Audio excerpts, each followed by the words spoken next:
ஆமென். மீண்டுமாய் இயேசு கிறிஸ்துவின் நாமத்தினாலே மற்றும் ஜீவ திருச்சபையின் சார்பிலே உங்களை அன்போடு வரவேற்கிறேன். ஆமென். எல்லாரும் சந்தோஷமா இருக்கீங்களா? ஆமென். இயேசு கிறிஸ்து சிலுவையிலே நமக்காய் அங்கே எங்களுடைய பாவங்களுக்காய் அடிக்கப்பட்டு ஒரு நாளாக இருக்கிறது. அதாவது நடந்து முடிந்த காலங்கள் தான். ஆனால் இன்றைய நாட்கள் அந்த நடந்த நாட்களை நாங்கள் நினைவு கூறுகிற நாளாய் இருக்கிறது. என்ன? ஆமென். எடுத்துக்கொள்ளுங்கள். மத்தேயு புஸ்தகத்தை எடுத்துக்கொள்ளுங்கள். ஆமென். மத்தேயு 22 எடுத்துக்கொள்ளுங்கள். 22 ஒருவர் வாசிங்க. எவனையும் வாசிக்கிறீங்களா? மத்தேயு 22:9. ஆகையால் நீங்கள் வழிச்சந்தைகளே போய் காணப்படுகிற யாவரையும் கல்யாணத்துக்கு அழைத்துக் கொண்டு ஆமென் வாருங்கள் என்றார். ஆகையால் நீங்கள் வழிச்சந்தையில் போய் காணப்படுகிற யாவரையும் கல்யாணத்துக்கு அழைத்துக் கொண்டு வாருங்கள் என்று சொல்லப்படுகிறது. ஆமென். இங்கே திருமணம் என்று சொல்லப்படுகிற காரியத்தை நீங்கள் கல்யாணம் என்று சொன்னா திருமணம் எங்களுடைய தமிழ் என்ன? அப்ப இந்த திருமணத்துக்கு வழியருகே போய் இருக்கிறவங்களை கூட்டிக்கிட்டு வாங்கன்னு சொல்லப்படுகிறது.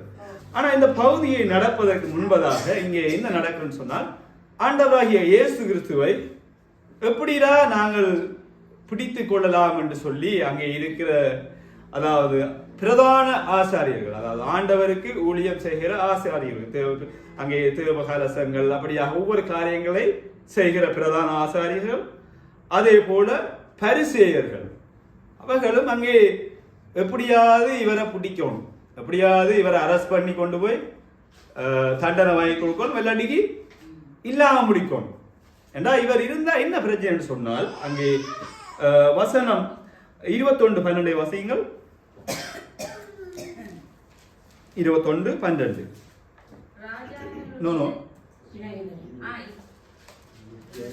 இயேசு தேவாலயத்திலே பிரவேசித்து ஆலயத்தில் யாவரையும் வெளியே துரத்தி காசுக்காரருடைய பலகைகளையும் புறாவிக்கிறவர்களின் ஆசனங்களையும் கவிழ்த்து. ஆமென். அப்ப பாருங்க இங்க என்ன நடக்குதுன்னு சொன்னால், இயேசு கிறிஸ்து அங்கே தேவாலயத்துக்கு வருகிறவராக இருக்கார். நாங்கள் வேதத்திலே படிச்சிருக்கோம், அவர் தினமும் ஆலயத்துக்கு போகிறவராய் இருக்கிறவர். என்ன? அப்ப அந்த ஆலயத்துக்கு போகிற வழியில் அங்க என்ன நடக்குதுன்னு சொன்னா, அங்க அந்த பலிகளுக்கு கொடுப்பாங்கல்ல, புறா இல்லாட்டிக்கு ஏதோ ஒன்று பலி கொடுப்பாங்கல்ல, அந்த பலி கொடுக்கிறவங்க ஒரு காலத்துல அவங்க வீட்டை இருந்து கொண்டு வருவாங்க எல்லாத்தையும். ஆனா இங்க என்ன நடக்குன்னு சொன்னா, சேர்ச்சியே கொண்டு வச்சிருவாங்க. இப்ப நீங்க கத்தோலிக்க சேர்ச்சில எல்லாம் பாத்தீங்கன்னா பைபிள் எல்லாம் கூட கொண்டு வர மாட்டாங்க, வீட்டை இருந்து அதாவது கபல்ல அடிக்க வச்சிருப்பாங்க, அதை எடுத்து ஈஸியா வாசிப்பாங்க. ஓகே, அது இல்ல இப்போ எல்லாம் டெலிஃபோன் வந்துட்டாங்க, டெக்னாலஜி.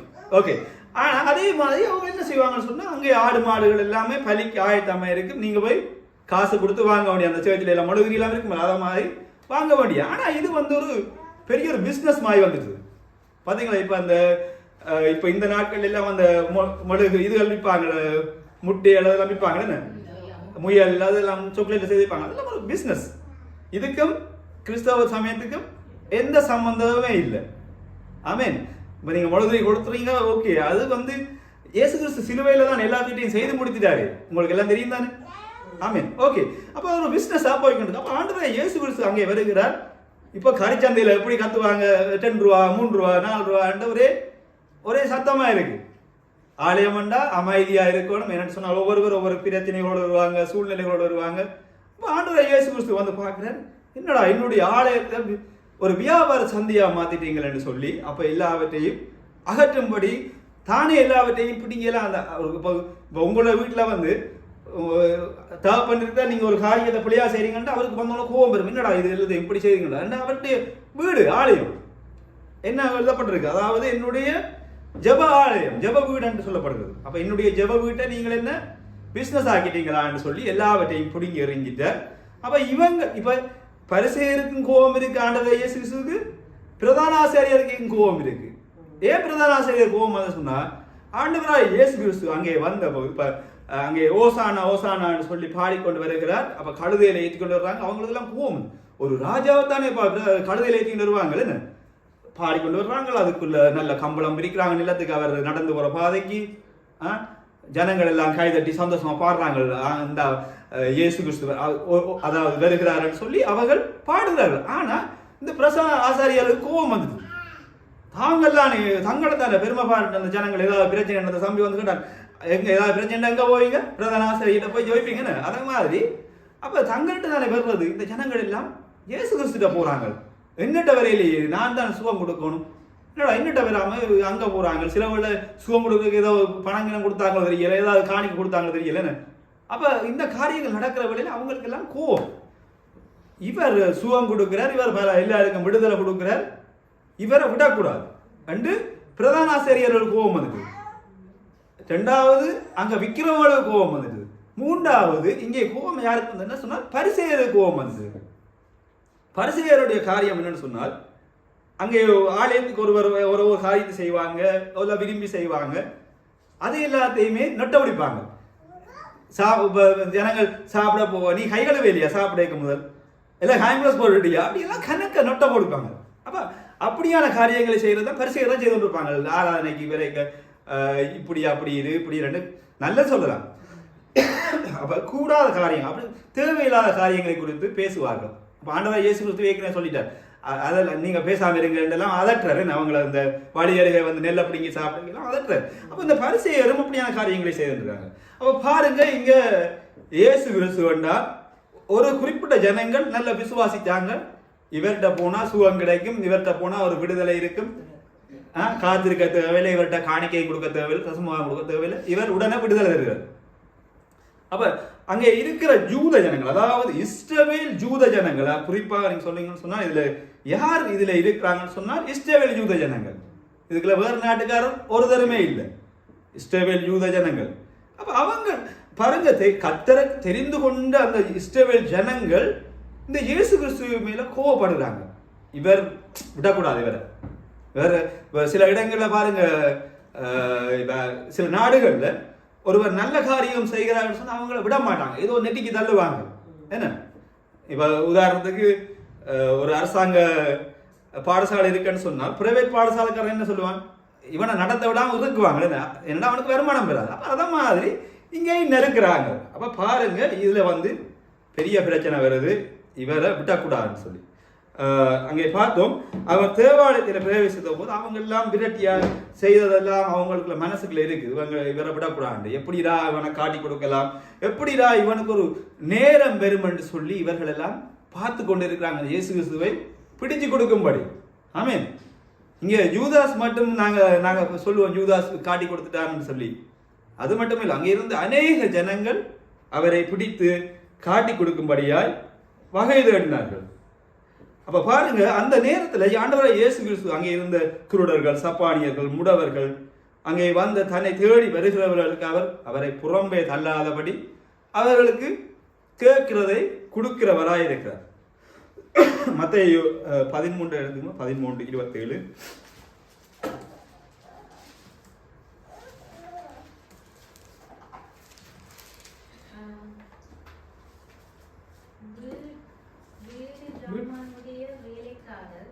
அவனிடத்தே வந்து, ஆண்டவனே, நீர் உமது நிலத்தில் நல்ல விதையை விதைத்தீர் அல்லவா, பின்னை அதை களைகள் எப்படி உண்டானது என்றார்கள். அப்ப பாருங்க, இந்த பகுதியை நீங்க வாசிக்கிற வேளையில ஒரு வயல் இருக்கு, அதுல நல்ல விதையத்தான் நீங்க விதைப்பீங்க, கூடாத விதை விதைப்பீங்களா, நல்ல விதைகளை விதைக்கிறீங்க. ஆனா இப்ப நல்ல விதை விதைச்ச இடத்துல கூடாத ஒரு மரம் முளைக்குது, தேவையில்லாத மரங்களும் முளைக்கும். நீங்க பாப்பீங்களா, களைகள்லாம் இருக்கு. ஆனா இப்ப இவங்க கேட்கிறாங்க, ஆண்டவரே நாங்க நல்ல விதையை தான் விதைச்சிங்க. அவர் பிரசங்கம் நல்ல பிரசங்கம் தான் செய்கிறாரு, உவமைகளா எடுத்து காட்டுறார், ஜனங்களுக்கு விடுதலை கொடுக்கிறார், நல்ல நல்ல காரியங்களா செய்யறாங்கல்ல.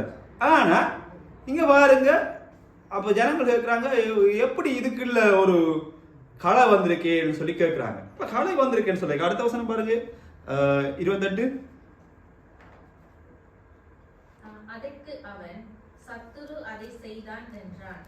அப்பொழுது வேலைக்காரர், நாங்கள் போய் அவர்களை பிடுங்கி போட உமக்கு சித்தமா என்று கேட்டார்கள்.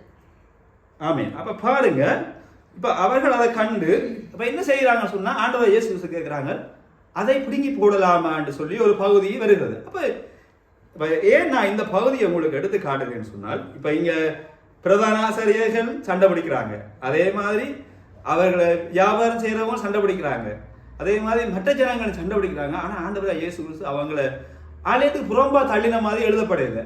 ஆனா அவர் பேசாம மௌனமா இருக்கார். சில இடங்கள்ல பாருங்க, பிரதான ஆசிரியர் அவங்களை குறித்து பேசுற வேளையில. அப்ப ஏன் நான் இந்த பகுதி எடுத்தேன்னு சொன்னால், சபைகள்லையும் சில வேளையில உங்களுக்கு நெருக்கடி கொடுக்கிறவர்கள் இருப்பாங்க, சில வேளையில அப்படி இருக்கலாம் இப்படி இருக்கலாம்னு சொல்லி காரியங்களை கொடுப்பாங்க. ஆனா நீங்க ஒரு நாளுமே நியாயம் தீர்க்காதீங்க. ஆமே, நாம அந்த கலைகளை புடுங்குற வேலை எங்களுக்கு இல்லை. அதுக்கான ஒரு நாள் நேரம் அது வெறும் நிச்சயம்.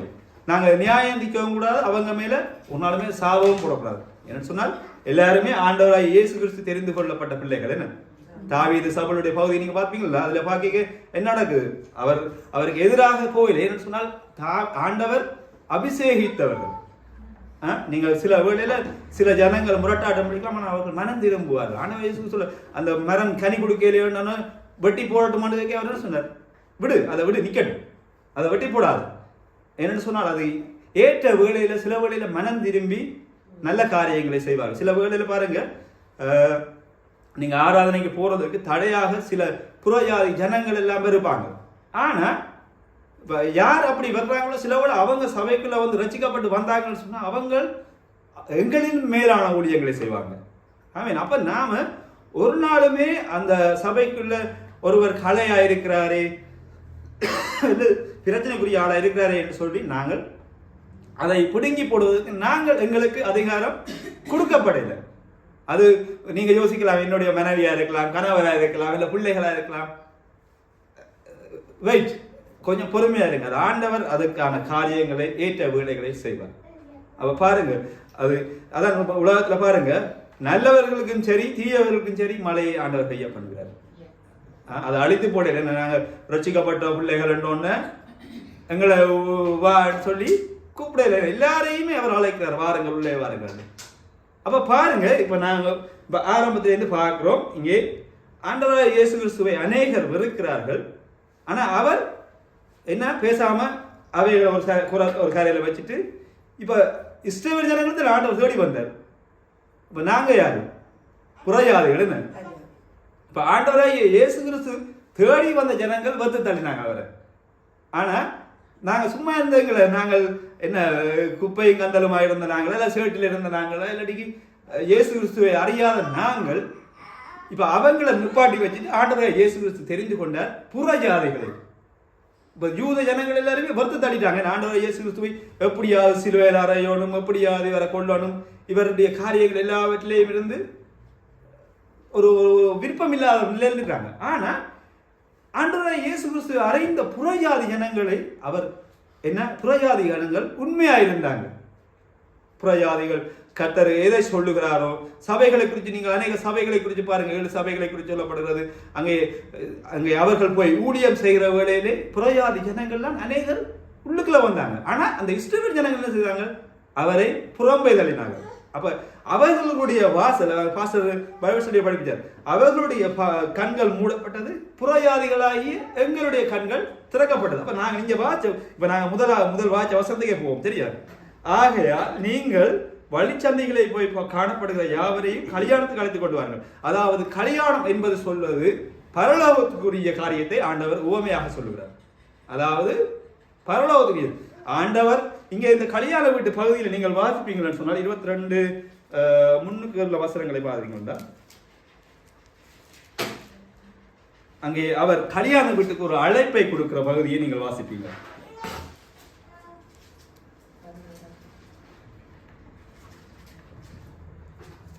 ஓகே, முதலாவது வசனம். ஓகே, 3வது வசனம் 22:3. அழைக்கப்பட்டவர்களை கல்யாணத்திற்கு வர சொல்லும்படி அவன் தன் ஊழியக்காரரை அனுப்பினான். அவர்களோ வர மனதில்லாதிருந்தார்கள். யார் இந்த வர மனமில்லாம இருந்தாங்கன்னு சொன்னா, இஸ்ரவேல் ஜனங்கள். ஒரு உதாரணத்துக்கு நான் சொல்றேன், இஸ்ரவேல் ஜனங்கள் அவருடைய பரலோக ராஜ்யத்துக்கு அவர் வர மனம் இல்லை. இயேசு கிறிஸ்துவை கொண்டு என்ன செய்தார்கள், சிலுவையிலே அறைவதற்காக அவர்கள் முரண்பட்டார்கள். அப்ப இந்த வசனத்தில் நாங்கள் வாசிச்சோம் என்னன்னு சொன்னால், அழைக்கப்பட்ட ஜனங்கள் வர மறுத்தார்கள். அப்ப ஆண்டவர் அப்ப அடுத்த வசனம் பாருங்க 10வது 22:10. அந்த ஊழியக்காரர் புறப்பட்டு வழிகளிலே போய் தாங்கள் கண்ட நெல்லார் கொள்ளார் யாவரையும் கூட்டிக் கொண்டு வந்தார்கள். கல்யாண சாலை விருந்தாளிகளால் நிறைந்தது. ஆமென். அப்ப பாருங்க, இந்த கல்யாண வீட்டுல யாரு வந்தாங்க? புறஜாதிகளாகிய நாங்கள். யாருன்னு போட்டுக்கிறாங்க?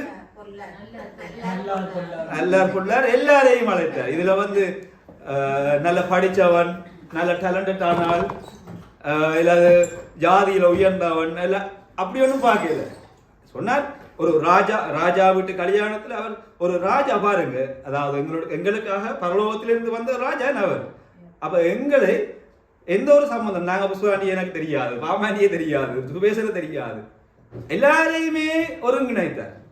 ஆமா, இன்றைக்கு நாங்க எதை பெருமை பாராட்டுகிறோம்? ஜாதிகளில் பெருமை பாராட்டுகிறோம். நாங்கள் அந்த ஜாதி இந்த ஜாதி, நாங்க அப்படி இப்படி. நான் சொல்றது சபைகளுக்குள்ள ஜாதிய. ஓகே, நீங்க வேறெங்கன்னு போகணும். அல்லேலூயா. ஒன்று கிறிஸ்தவ அங்கல சேர்ச்காரர் அப்படியான ஒரு ஜாதிகளை பிரிச்சு வச்சிருக்கோம். அப்ப பாருங்க, இப்ப இந்த ஜனங்கள் எல்லாவரையும் ஆண்டவர் இயேசு நீங்க என்னப்பா வருத்தப்பட்டு பாருங்க, எல்லாரும் தானே வர சொன்னார். ஆரம்பத்துல இஸ்ரவேல் ஜனங்களுடைய அழுகுறலை கேட்ட பாருங்க, வசனத்துல நான் வாசிட்டோம் இல்ல. ஆனா இந்த ஆண்டவர் இங்க பேசுகிறார், புறஜாதிகளை தெரிந்து கொள்ளுகிறவர். ஆமீன். நாங்க எதை குறித்து பெருமை பாராட்டுகிறோம்? அடிக்கடி ரஞ்சித் படிப்பார் அந்த பகுதிக்கு. அதாவது நீங்கள் ரட்சிக்கப்பட்ட ஒரு ஆடு எப்படி இருக்கும்? அதாவது தோல் உரிக்கப்படுகிறது. என்ன ஒரு நீங்க உதாரணத்துக்கு ரச்சி கடை போறீங்க, ஆட்டு ரச்சி தோல் உரிச்சு கிடக்கு, ஒன்று சிவப்பு ஒன்று மஞ்சள், ஒவ்வொரு கலர்ல இருக்கு. என்ன உரிச்சு போட்டா எது எந்த ஆடு தெரியாது? எல்லாமே ஒரு ஆடு தானே. என்ன அப்ப கிறிஸ்தவர்களாகிய நாங்கள், அதாவது தெரிந்து கொள்ளப்பட்ட நாங்கள் எல்லாருமே ஒருவர் தான். அதாவது இயேசு கிறிஸ்து தலையா இருக்கிற நாங்க எல்லாரும் இணைக்கப்பட்டிருக்கோம். அப்ப அதுல இந்த ஜாதிக்கு அந்த பக்கம் அந்த பக்கம் சொல்லி ஒன்றுமே இல்லைன்னு. அப்ப நாங்கள் என்ன செய்யணும்? ஆமீன். நாங்க யோசிக்கணும் ஒரு நிமிஷம். ஆண்டவராய் இயேசு கிறிஸ்து தெரிந்தவர்கள் எல்லாருமே ஒரு ஜாதி தான். ஆமீன். நீங்க எப்ப ஜாதிகளை பற்றி கதைக்கிறீங்களோ நீங்க வெரி சீரியஸ். இன்னும் ரட்சிக்கப்படலை. நீங்க இன்னும் உங்களுடைய தோல் உரிக்கப்படல. இன்னும் கிறிஸ்துவை நீங்க சரியா அறியல. நீங்க அறிஞ்சிருந்தீங்கன்னு சொன்னா இதை பற்றி நீங்க கதைக்கவே மாட்டீங்க. கல்யாணம் செய்ய போயிருக்க இந்த ஜாதி இந்த ஜாதி வேண்டாம், எல்லாட்டிக்கு அவங்க வேண்டாம், இவங்க வேண்டாம், எல்லாட்டிக்கு இவங்க கொஞ்சம் டொப்பானாக்கள், இவங்க கொஞ்சம் கீழானாக்கள். இப்போ அது கிறிஸ்தவர்கள் அதான். ஸோ இதெல்லாம் வேண்டாம். எல்லாரும் இவர் பணக்கார, இதில் பாருங்க எல்லாரையும் தான் அழைக்கிறார். இதுல அந்த ராஜா, ஒரு ராஜா சொல்லுவாங்க, போய் ரோட்ல நிற்கிற எல்லாரையும் கூட்டின்னு வாங்க, ரோட்ல நிற்கிற எல்லாரையும் கூட்டின்னு வான்னு சொல்றான். ஆனா நோம்புல போய் அந்த பணக்காரரை போய் கூட்டிட்டு வா, இந்த பணக்காரரை கூட்டிட்டு வான்னு தான் சொல்லுவான். ஆனா ஆண்டவர் இயேசு கிறிஸ்து என்ன பண்ணார்? எந்தவித ஜாதி பேதமும் இல்லாமல் எல்லாரையுமே அழைக்கிறார். இஸ்ரவேல், அதாவது யூத ஜனங்களுக்கு வைத்திருந்த பரலோக ராஜ்யம் யாரு? மனவாட்டிகள். நாங்க தான் மனவாட்டிகள். என்ன சபை மனவாட்டிகளா இருக்கு. இஸ்ரவேலருக்கு கொடுக்க வேண்டிய இடத்தை ஆண்டவர் இயேசு கிறிஸ்து எங்களுக்கு உங்களுக்கு தந்திருக்கிறார், எனக்கு தந்திருக்கிறார். என்ன செல்ஃபா சொல்லுங்க, எனக்கு தந்திருக்கிறார் ஆண்டவர் இயேசு கிறிஸ்து. ஆமீன். நாங்க ஒரு நாளுமே முரட்டாட்டம் படிக்கக்கூடாது. சபைகளையும் சரி, வெளியிலையும் சரி, நீங்க வேலை செய்யற இடங்கள்லையும் நாங்க ஒரு நாளுமே முரட்டாட்டம். பாருங்க, ஆண்டவரை இயேசு கிறிஸ்து எப்படி இருந்தார்? அவர்கள்லாம் பிடிக்க போனாங்க. அவர் சாதாரண மனுஷனை போலதான் இருந்தார். வெட்டினவனை போய் சொல்லி ஏதாவது மந்திரம் மோதி ஏதாவது அழிஞ்சு போட்டு சொன்னாரா? இல்லை, சாதாரண மனுஷனை போலதான் எல்லாரையுமே அவர் நேசித்தார். அப்ப ஏதாவது நீங்கள் ஒரு பகுதியை நீங்க பாப்பீங்கன்னு சொன்னால், ஒரு விபச்சார ஸ்திரியை கல்லெறியும்படியா வருகிறாங்க. அவர் இந்த ஆண்டவராய் பேசாம கீழே ஏதோ எழுதி கொண்டு அவங்கள பார்த்து சொல்லுவாங்க, நீ பாவம் இல்லாதவன்டா நீ கல்லறி. நாங்க என்ன செய்யறோம்? நாங்க தான் நியாயம் தீர்க்கிறோமே ஒவ்வொரு ஆக்களுக்கு. அப்ப அப்ப அப்ப கல்லறியன்னு சொல்லல அவன். அதுக்கு பிறகு அந்த பொம்பளையை பார்த்து சொல்ற, நீ இனிமேல் இந்த பாவத்தை செய்யாதீர்கள் சொன்னார். அதுக்கு பிறகு நீங்க வேதத்துல எங்கேயா வாசிக்கல, இந்த பொம்பளை பாவம் செய்தது விபச்சாரத்துல விழுந்திருக்காண்டு வாசிக்கல, நான் பார்க்கல, நீங்க வாச்ச சொல்லுங்க. அப்படி இல்லைன்னு. அதே போல இன்னொரு பகுதியை குறித்து நான் சொல்லணும்னா, சகேஜுவை குறித்து நீங்கள் வேதத்துல பாருங்க. ஆண்டவராய் இயேசு கிறிஸ்து வருகிறார். அவர் அங்கே அந்த தேசத்திலே வரி வசூலிக்கிறவனுமாயிருந்தான். அதே போல அங்கே வரி வசூலிக்கிறவன்ட்ட காசு நிறைய இருக்குன்னு என்ன ஆக்கடை கொடுத்து வட்டிக்கு வாங்குறவனா இருக்கான். ஆனால் ஆண்டவராய் இயேசு கிறிஸ்து வந்து கூப்பிட்ட உடனே அவன் கண்ட உடனே போறான். அதோட அந்த வரி வசூலிக்கிற காரியத்தையும் விட்டுடுறான், டேக்ஸ் கலெக்ட் அதையும் விட்டுடுறான். அதோட ஜனங்கள்கிட்ட கொடுத்து வாங்கின வரி எல்லாத்தையும் திருப்பி கொடுக்குறான். அதாவது வரி என்று சொல்ல இல்லாத அவன் நான் ஒரு 500 காசு தந்துட்டு ஒரு 50 காசு கூட தரணும்னு சொல்லி அந்த வாங்கின காசு இருக்குல்ல அதை எல்லாவற்றையுமே கொடுத்துட்டான் திருப்பி. நீங்க வேதத்துல திருப்பி பாருங்க, எங்கேயாவது இருக்கா சகை திருப்பியும் அவன் மீண்டுமாய் வரி சொலிக்க போனான், மீண்டுமாய் மக்களிடம் பணத்தை கொடுத்து இரட்டிப்பாக பிடுங்கினான், கசக்கி பிடுங்கினான், அப்படி ஏதாவது வேதத்துல இருக்கா? இல்ல, அவன் மனம் திரும்பிட்டான். ஆமென். அவ பாருங்க, வேதத்திலே ஆண்டவராய் இயேசு கிறிஸ்து யாரெல்லாம் அழைக்கிறார்களோ அவர்கள் மனம் திரும்பினால் நாங்க அந்த பின்னால வழிக்குள்ள போகக்கூடாது. ஒரு நாள் நீங்க சபைக்குள்ள ஒரு குழப்பம் சொன்னால் சமாதானமாயிடுங்க. ஏன் சொல்லுங்க, உங்களுடைய சமாதானத்தை அது உடைத்து விடும். ஆமென். நீங்க யாருமே பொல்லாதவர்கள் இல்லை, ஆனா அந்த சூழ்நிலை வந்து உங்களை கோவப்படுத்துது. ஆனா இயேசு கிறிஸ்து பாருங்க, எத்தனையோ அடிகள், எத்தனையோ கசை அடிகள், எத்தனையோ துப்பல்கள் எல்லாவற்றையும் வாங்கினார், திருப்பி ஏதாவது செய்தார் பதிலுக்கு பேர் அவர். அதான் நான் உடனே இப்படின்னு சொன்னா தேவதூரர்கள் வந்து எல்லாவற்றையும் நோமலாக்கிட்டுருவாங்க. என்ன அங்க ஒன்றுமே நடக்கல. அவர் அமைதியா இருந்தார். ஏன்னு சொன்னால் நமக்காக, உங்களுக்காக, எனக்காக. என்ன அப்ப தெரிந்து கொள்ளப்பட்ட நாங்கள் எங்களை காத்துக்கொள்ள வேண்டியது எங்களுடைய முக்கியமான வேலை. நான் எப்பவுமே யோசிப்பேன், நீதிமொழியில் எழுதப்பட்டு எங்களுடைய வாயை நாங்கள் காத்துக்கொள்கிற வேலையில எந்த ஆபத்துக்கும் எங்களுக்கு வராது. எனக்கு அந்த வசனம் தந்தா அதுல கிடக்கணும் எப்பயோ தந்தவன் அது கனாலம். உங்கள் வாயில காத்துக்கொள்ளைக்க உங்களுக்கு எந்த ஒரு ஆபத்தும் வராது. நாங்க வாய்களை நாங்க திறந்தோமோ ஆபத்து உங்களை தேடி வரும். என்னோட நீ என்ன சொல்றதா நான் என்ன சொல்றதான்னு நேவர் ஒரு நாளும் போவாருங்க. என்னன்னு சொன்னா நீங்க ரட்சிக்கப்பட்ட பிள்ளைகள், உங்களை பார்த்து இன்னொருவன் ரட்சிப்புக்குள்ள வரணும். உங்களை பார்த்து உங்களோட பிள்ளைகள் சபைக்குள்ள வரணும். நீங்க கட்டி இழுக்காதீங்க. அம்மா பெஸ்ட், அம்மா இப்படி இருக்காங்க, என்னுடைய மகள் இப்படி இருக்கா, மனைவி இப்படி இருக்கான்னு சொல்லி உங்களை தேடி வருகிறவர்களாக இருக்கணும். அப்ப நான் அநேக பகுதிகள், நான் உங்களுக்கு பிரசங்கங்கள்லாம் ஒவ்வொரு பகுதிகளாய் கொண்டு வந்து கொடுத்துருக்கேன் உங்களுக்கு. அதாவது நீங்கள் சாட்சிகளாய் வாழணும், மனம் திரும்புங்க, உத்தமனாய் வாழுங்க.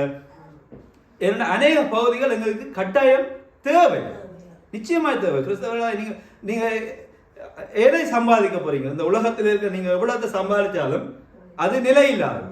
ஆனால் பரலோக ராஜ்யம் நிலையானது. நீங்க ஓகே, நீங்க இன்னைக்கு வேதத்துல எத்தனையோ சந்ததிகள் பிறந்து மறைத்து போயிட்டு, என்னன்னா வேதத்துல நீங்க ஆண்டவராய் இயேசு கிறிஸ்து இதோ கொடிய காலம் பெறுகிறது, இதோ பரலோக ராஜ்யம் பெறுகிறதுன்னு சொல்லி எல்லாம் நீங்க வாசிச்சிருப்பீங்க. அப்ப இன்னும் காணலையே.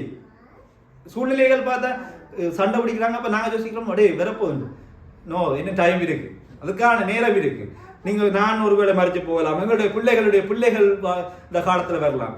ஆனால் அன்றைய நேரத்திலே நீங்கள் உயிர் தழுவீர்கள். ஆமென். நான் அந்த வசனம் எடுத்து நான் பாருங்க, 22:30. உயிர்த்தெழுதலில் கொள்வனவையும் கொடுப்பனவையும் இல்லை, அவர்கள் பரலோகத்திலே தேவதூதரை போல் இருப்பார்கள். ஆமென். யாரெல்லாம் தேவதூதர்களாக இருப்பாங்க, யாரெல்லாம் எடுக்கப்படுகிறார்களோ அவர்கள் தேவதூதர்களை போல் இருப்பார்கள். அங்கே எந்த ஒரு வித்தியாசமும் இல்லை. தேவதூதர்களை போலன்னு சொன்னால் எவ்வளவு மேன்மை. அப்ப பாருங்க, உங்களுக்கு ஒரு உதாரணத்தை சொல்றேன். இயேசு கிறிஸ்து சிலுவையில் அறையப்பட்டு உயிர்த்தெழுகிற வேளையில பாருங்கள், தேவதூதர்களுக்கும் மேலானவராய் இருந்தார். அவர் முதலே மேலானவர் தான், ஆனால் அதற்கு மேலானவராய் இருந்தார். ஆசாரியர்களுக்கு மேலானவராய் இருந்தார். அங்கே எவ்வளவு பெரிய ஆசாரியர் இருந்தார், அவர்களுக்கு மேலானவராய் இருந்தார். அப்ப பாருங்க, ஆண்டவர் இயேசு எப்படி இருந்தார், நாங்க எப்படி இருக்கோம் பாருங்க. இதுல வேதத்தில் சொல்லப்படுறது, உயிர் தெழுந்தது நீங்கள் தேவதூதர்களை போல இருப்பீர்கள். அதற்கு மேலாக ஆண்டவர் வச்சிருக்கார். என்னன்னு சொன்னால், தேவதூதர்களை பார்க்கிலும் எங்கள் மேலே அவர் அன்பு வைத்திருக்கிறார். அப்ப ஆண்டவர் இயேசு கிறிஸ்து எங்களுக்காக போய் ஒரு இடத்தை ஆயத்தப்படுத்துறாருன்னா நீங்க எல்லாரும் முக்கியமான ஆட்கள்.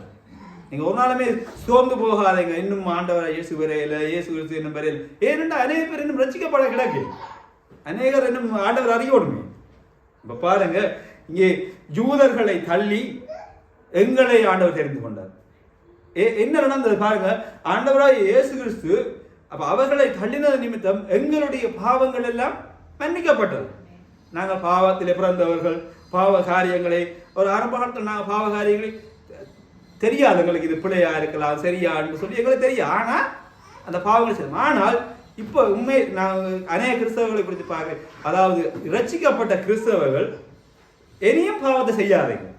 ஏன்னு சொன்னால் உங்களை பாவத்திலிருந்து மீட்டெடுத்து கழுவியாச்சு, வெண்வஸ்திரம் உங்களுக்கெல்லாம் ஆயத்தப்படுத்தாச்சு. இப்போ பாருங்க, ஆண்டவர் சொல்றார், பழைய இதோட வாயினோட புதிய திராட்சை ரசத்தை இணைக்காதீர்கள். உங்களுடைய பழைய பின்னான வாழ்க்கைகளையும் முன்னான வாழ்க்கைகளையும் நினைக்காதீங்க. நீங்க ஆண்டவருக்கு ஒப்பு கொடுத்து ரசிக்கப்பட்டீங்களா? உங்களுடைய சரீரம் உங்களோட ஆண்டவருடையது. அதுல நாங்க கொஞ்சம் டிசைனா மாத்தி வெட்டி கிட்டி பிள்ளையான காரியங்கள், பாவமான காரியங்கள், விபச்சாரங்கள், அப்படியான ஒவ்வொரு காரியங்கள் நான் அடிக்கடி பார்ப்பேன். தாவீதை குறித்து பார்ப்பேன். தாவீது எவ்வளவு ஒரு பெரிய ஒரு வயலாக்கியம், ஆனால் ஒரு சில காரியங்களில் விழுந்து போனார். நான் பச்சைபாலை பார்த்தேன், அபிகாயில் ரெண்டு பேர். நான் அபிகாயில் தெரியாது பிரச்சனையா, அபிகாயிலை குறித்து நான் பார்க்க வேலையிலே தாவீது அங்கேயும் விழுந்துட்டார். பாருங்க, எங்களுடைய சரீரத்தை நாங்கள் தான் பாதுகாத்துக்கிறோம். ஆண்டவராய் இயேசு கிறிஸ்து உங்களை ரட்சித்து கொண்டு வந்துட்டாருன்னு சொன்னால் அதுக்கு பிறகு நீங்கள் பிழையான பாவங்களை காரியங்களை செய்யாதீர்கள், முயற்சி செய்யுங்கள், அதை செய்யாதிருக்கு. ஆமென். ஓகே, அது நல்ல விடயம். என்னன்னு சொன்னா ஆண்டவர் இயேசு கிறிஸ்து உங்களை பாவத்திலிருந்து மீட்டு கொண்டார். இப்ப பாருங்க, பண்டியோட குணம் தெரியும் தானே. பண்டி குளிக்க வாத்திட்டு விட்டா அது திருப்பியும் போய் சேத்துல தான் போறாங்க. அப்ப நாங்க அதே வாழ்க்கை செய்வோம்னு சொன்னா நாங்க பண்டிகோப்பாக போகிறோம். ஆட்டுக்குட்டியா தெரிந்து கொண்ட நாங்கள் பண்டிகோப்பாக போறோம். ஓகே, பரவாயில்ல. ஓகே, நீங்க ஆனால் பாருங்க, இப்ப தெரிந்து கொண்ட நிமித்தம் ஆண்டவர் இயேசு கிறிஸ்து உங்களுக்கு நித்திய ஜீவனை தந்திருக்கிறார். பாத்தீங்களா? ஏன் அவர் சிலுவை, அதாவது இஸ்ரவேல் ஜனங்களை தள்ளி எங்களை தெரிந்து கொண்டார், எங்களுக்கு நித்திய ஜீவன். முதலாவது மனவாட்டிகள் நாங்க தானே, எங்களை தானே ஆண்டவர் முதலாவது எடுத்துக்கொள்ள போகிறார். இஸ்ரவேல் ஜனங்களை குறித்து சொல்லப்படவில்லை. அவர்கள் எல்லாம் பிறகு, அதாவது நெருக்கடியான காலங்கள் வந்த பின்புதான் அவர்களுடைய காலங்கள் மனம் திரும்பி அவர்கள் இப்பவும் அநேக கிறிஸ்தவர்கள் ஒரு குறிப்பிட்ட இஸ்ரவேல் ஜனங்கள் ஆண்டவரை இயேசு கிறிஸ்துவை ஏற்றுக்கொள்கிறார்கள், குறிப்பிட்ட ஜனங்கள் ஏற்றுக்கொள்ளல. அன்றைக்கு நடந்ததுதான் இன்றைக்கும் இருக்கு. ஆமென். அப்ப நாங்கள் அந்த நித்திய மரணத்திலிருந்து விடுதலையை பெற்றுக் கொள்கிறோம். அப்ப நாங்க அந்த இரட்சிப்பின் ஆடை வஸ்திரத்தை நாங்கள் ஒருபோதுமே களைந்து போடாதபடி பாதுகாப்பாக இருக்கணும். பாருங்க, வேதாகமத்திலே முதலாம் மனுஷன் ஆதாம் எப்படி பிறந்தான்? பரிசுத்தமாய் பிறந்தானே. ஆண்டவர் இயேசு கிறிஸ்து தன்னுடைய கரங்களினாலே செய்தார். பாவம் இல்லையே, அவன் பாவம் இல்லாத ஒரு சரீரம். ஆனால் அங்கே நடந்த காரியத்தின் நிமித்தம் பாவத்தை சுமந்து கொண்டான். முதலாம் இயேசு முதலாம் ஆதாம் என்று சொல்லுவாங்க. என்ன, முதலாம் பிறந்த மனுஷன் பாவம் இல்லாமல் பிறந்தான், பாவத்திலே விழுந்தான். என்ன பாருங்க, அதை மீட்பதற்காக இயேசு கிறிஸ்து மீண்டும் மனுஷனாக வருகிறார். சிலுவையிலே வெற்றி சிறந்தார். நான் யோசிச்சு பார்த்தேன், அதாவது இயேசு கிறிஸ்து அந்த 160 கிலோ சிலுவையை சுமந்து கொண்டு போகிறாருண்டா, நீங்க சாதாரண ஒரு 40 கிலோ வெயிட்டை தூக்குவீங்களா? எல்லாரும் 50 கிலோ வெயிட்டை தூக்குவீங்களா? 150 கிலோ உங்களுக்காக எனக்காக 160 கிலோ. ஒரு இமேஜ் பண்ணுங்க, நீங்க ஒரு பெரிய ஒரு பலகை உங்களோட தனியை தராங்க, அதை சுமந்து கொண்டு போகிற நிலை உங்களுக்கு வருகிறதுன்னு சொன்னால் யோசிச்சு பாருங்க. ஒரு 50 கிலோ ரைஸ் பேக், அரிசி பேக் நீங்க தூக்கி பாருங்க, எவ்வளவு ஹெவியா இருக்கும். ஒரு அதே காரியத்தை தான் சுமந்தார் அவர். சிலுவையை மட்டுமல்ல, உங்களுடைய பாவத்தை சுமந்தார். ஆமென். அதுக்காக தான் சொல்றேன், புதுசா ஒரு பாவத்தை செய்ய முயற்சி செய்யாதீங்க. அது ஓகே, நான் செய்து போட்டு மன்னிப்பு கேட்போம்னு சொல்லி அந்த நிலைமைக்கும் போகாதீங்க. ஏன்னு சொன்னால் நீங்க உங்களுடைய அப்படி செய்வீங்களான்னு சொன்னால் உங்களுடைய ஆவிக்குரிய கண்கள் திறக்கப்படலை. நீங்க இன்னுமே இருளான வாழ்க்கையில தான் வாழ்ந்து கொண்டிருக்கீங்க. ரட்சிக்கப்பட்டிருக்கலாம், ஞானஸ்நானம் எடுத்துக்கொள்ளலாம், அது ஒரு அடையாளமாக இருக்கிறது. ஏன்னு சொன்னால் இயேசு கிறிஸ்து யோவான் ஞானஸ்நானம் கொடுக்குறதுக்கு அவர் சொல்றார், அதை நீ மாற்றாத, அது காலங்காலமாய் அது செய்யணும்னு சொல்லி ஒரு கட்டளையை கொடுக்குறாரு யோவான். அதை நீ தடை பண்ணாத, நீ எனக்கு ஞானஸ்நானம் தான் சொல்லி ஏற்றுக்கொண்டு எடுக்கிறாரு. அப்ப அதற்கு பிறகு வாழ்கிற வாழ்க்கை உங்களுடைய கையில தான் இருக்கு. நீங்க சபைக்கு வந்து நீங்க பின்னான வாழ்க்கைக்கும் போகலாம், முன்னான வாழ்க்கைக்கும் போகலாம். அப்ப பாருங்க, இங்கே கல்யாண வீட்டுக்கு உங்களை ஆண்டவராய் இயேசு கிறிஸ்து அழைத்திருக்கிறார். ஒரு நாளும் அந்த அழைப்பை விட்டு விடாதீர்கள். அங்கே நீங்கள் அழைப்பை கொச்சை பண்ணி பாருங்கள். அநேக ஜனங்கள் அழைக்கப்பட்டாங்க, அந்த இடத்துல அவங்க எல்லாம் என்ன செய்தாங்க, காரியங்கள் ஏதோ ஒரு காரியங்களை சொல்லி விலகி போயிட்டாங்க. ஆனா இங்கே புறஜாதி ஜனங்கள் உள்ளே அழைக்கப்பட்டார்கள். அதாவது நாங்கள் அழைக்கப்பட்டோம். ஆண்டவராகிய இயேசு கிறிஸ்துவினுடைய வருகையிலே நடக்க போகிற கல்யாணத்துக்கு, திருமணத்துக்கு நாங்கள் அழைக்கப்பட்டிருக்கோம். ஸோ அழைப்பை ஒரு நாளுமே இழந்து போகாதீங்க. எப்பவுமே ஆண்டவராய் இயேசு கிறிஸ்துவை பற்றி கொள்ளுங்க.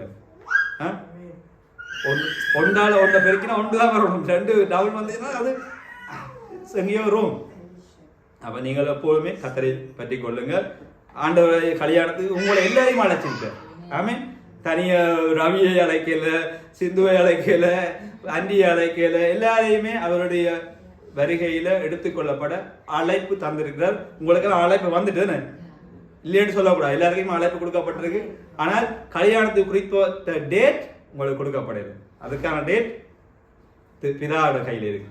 பிதா உங்கள் மேலே அன்பு கூர்ந்து எல்லா காரியத்தையும் செய்யறார். பாருங்க, போனவரை பார்த்து கொடுத்தாருங்க. பிதா அன்பு கூர்ந்தார். முதலாவது பிதா அன்பு கூர்ந்த நிமித்தம் தன்னுடைய ஒரே பேரான குமாரனை கொடுத்தார். அதாவது ஏகசுதன். ஆபிரகாமுடைய பதில பாத்தீங்களா? தன்னுடைய ஒரே ஏகசுதனை பலியாக கொண்டு போய் கொடுக்க போனார். யாருக்காக? ஆண்டவராய் இயேசு கிறிஸ்து சொன்னார், போய் பலி கொடு, அவ்வளவுதான், கொடுத்தாச்சு. அதே மாதிரி பிதா உங்கள் மேலேயும் என் மேலேயும் அன்பு வைத்தது நிமித்தம் தன்னுடைய ஒரே பேரான குமாரனை கொடுத்தார். மீண்டும் அவர் உயிர் தெழுந்தார். ஆமென். கர்த்தர் உங்களை அவரையும் ஆசீர்வதிப்பார். ஆமென்.